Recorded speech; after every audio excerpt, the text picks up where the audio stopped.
சிவபெருமான் ஏன் மககால் என்று அழைக்கப்படுகிறார் என்று தெரியுமா? யமனே அஞ்சும் அளவுக்கு வல்லமை கொண்ட சக்தி அது.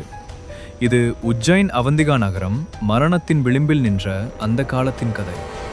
அவந்திகா நகரத்தில் தூஷன் என்ற பயங்கர அரக்கன் நகரமெங்கும் அச்சத்தை விதைத்தான். பிரம்மதேவரிடமிருந்து யாராலும் கொல்ல முடியாதவன் என்ற வரம் பெற்றிருந்தான்.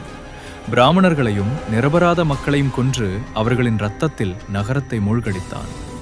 எங்கும் அலறல்கள், எங்கும் இருள். தூஷன் சிவபக்தன் ரத்னமாலனை தாக்கிய போது முழு அவந்திகா நகரமும் ஒரே குரலில் மகாதேவனை அழைத்தது. அந்த நேரம் பூமி பிளந்தது. பிரபஞ்சத்தை நடுங்க வைக்கும் ஒரு பேரொளி கேட்டது. சிவன் தோன்றினார். ஆனால் அவர் சிவனாக இல்லை.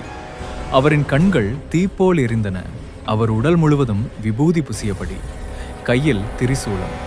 அவர் எடுத்தது மககால் ரூபம். அது காலத்தையும் மரணத்தையும் ஆளும் ஆண்டவன். அரக்கன் தூஷன் தாக்க முயன்றான். ஆனால் மககாலின் கர்ஜனையிலேயே சாம்பலானான். மககால் தூஷனை மட்டுமல்ல, அவனின் முழு படையையும் அழித்தார்.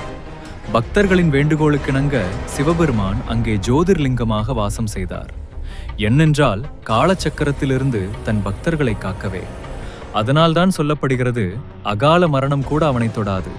அவன் மககாலனின் பக்தன் என்றால். நீங்களும் மககாலனின் பக்தரா? கமெண்ட்ஸில் ஜெய் மககால் என்று எழுதுங்கள். இதைப்போல மேலும் வீடியோக்களை பார்க்க மறக்காமல் எங்களை ஃபாலோ செய்யுங்கள்.